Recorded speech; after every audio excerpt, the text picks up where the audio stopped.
8 χορηγός Αλουμινάλ Ace Motorsport. Το νούμερο 3 Μπαρμπαρής Δημήτρης, το Toyota Celica GT4 Μπαρμπαρής Electric. Ετοιμάζονται.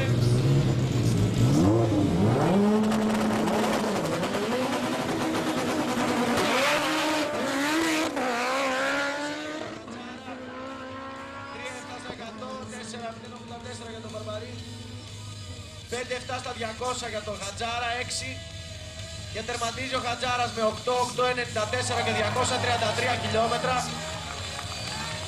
Είναι ένα ανεπίσημο ρεκόρ κατηγορίας, επαναλαμβάνω ανεπίσημο, 8-8-94 με 233 χιλιόμετρα ταχύτητα.